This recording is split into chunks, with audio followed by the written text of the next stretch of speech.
Hello, everyone, and welcome to my presentation. Today, I'm going to be talking to you about H&M and their communication practices. So, for those of you who have not heard or seen H&M before, it is a Swedish fashion company that was founded in 1947, and right now they are the second largest fashion retailer in the world. And that's because they really quickly produce about 3 billion garments per year, if you can believe that. So, yeah, they are very well known, and you definitely might have heard of them before. So, okay, if you heard of H&M, you go online and say you want to buy a nice dress for an occasion. You find this dress and it says, oh, that's nice. It has 20% less water usage, so it could be better for the environment. This also comes with a more expensive price tag as it is included as a piece in the Conscious Choice collection. But you feel pretty good about that purchase. Then, you read the news and you found an expose that is claiming H&M did produce inaccurate environmental scorecards that were misleading and deceptive. So courts found through their investigation at H&M that in a lot of cases their sustainability claims, such as I mentioned before, were completely opposite from the truth. And after this report was published, H&M responded by removing the scorecards from their website. But in light of this news, H&M is also having two class action lawsuits being filed against them. So the first one in July, Chelsea Commodore started this lawsuit and claimed that she was misled by labeling and advertising specifically that dress from the Conscious Choice collection. H&M responded that the discrepancy was just a result of technical issues. And then in November, similar allegations of false advertising were claimed with deceptive acts labeled towards the Conscious Choice collection. To this allegation, H&M responded that they were merely making comparative claims and that its product materials were more sustainable than that of its regular clothing line. And they said because they're just using comparative language, a reasonable consumer would not have been deceived that the clothing was fully sustainable or more sustainable than its competitors. So this brings me to just how ethical is H&M as a company? I really wanted to investigate this topic to understand the consequences of sustainability as a marketing strategy and also to analyze H&M's strategic communication efforts and their marketing responses surrounding their greenwashing from the ethical perspective. So to investigate this, I chose to analyze these H&M actions through the utilitarian and deontological philosophies because as we learned, these philosophies can provide a framework for ethical decision making.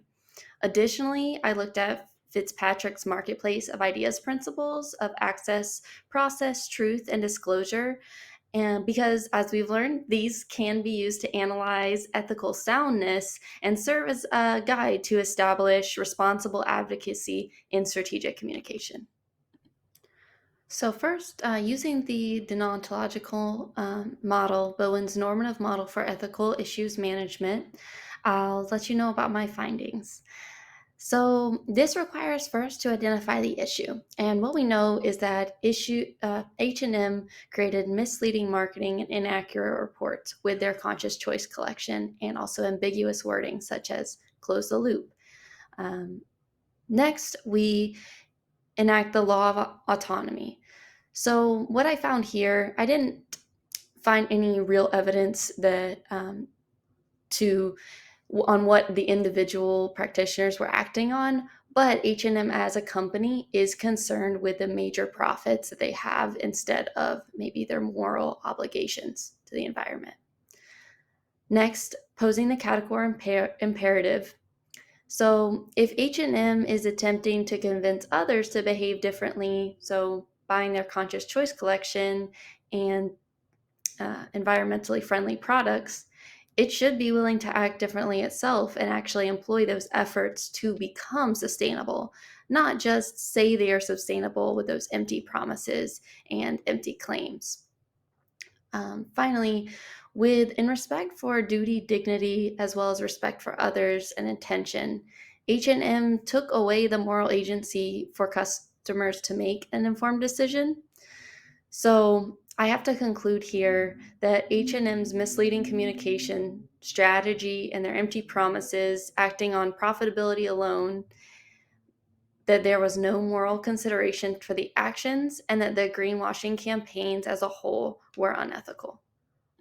Okay, so what about the marketplace of ideas principles? Well, here let's start with access, which is a listener's right to receive information important to informed decision making. Also, process is providing honest and accurate information to the media. So, specifically, I will want to use this quote here. A dress with a water usage score of 20%, as in it uses 20% more water than average, was listed on H&M's website as using 20% less. So this is that black dress we come back to. So here they claim inaccuracy reading the report because they thought the 20% meant less when it actually meant more. So you can see the severe misinformation spread that happened because of this.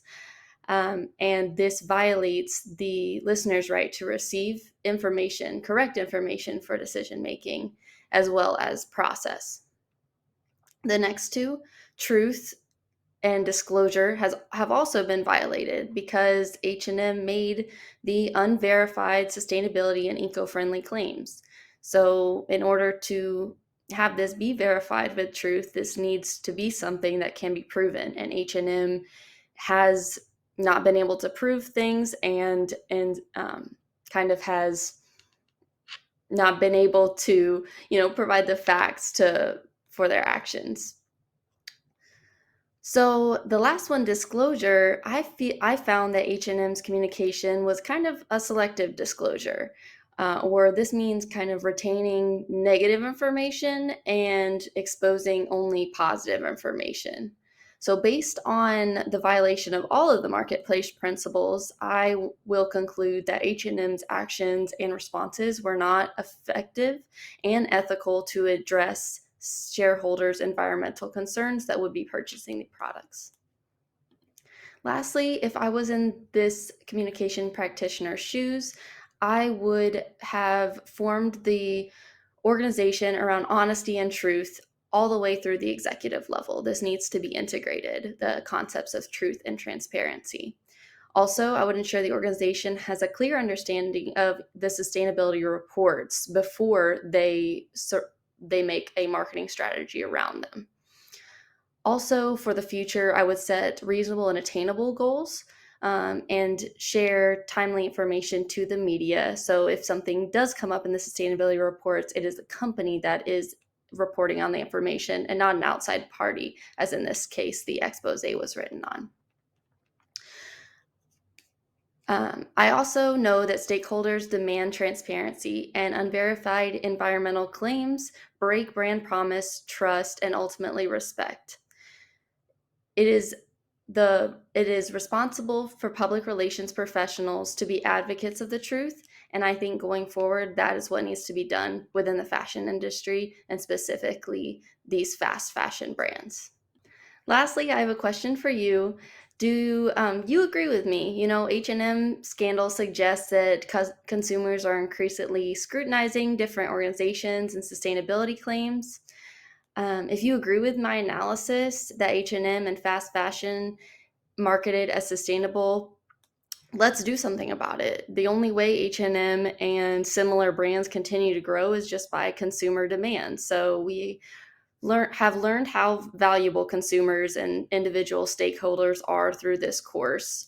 So we can do things to call them out and use the media. And instead of maybe consuming more this week or going online and buying that dress, we can do more to create real sustainable changes.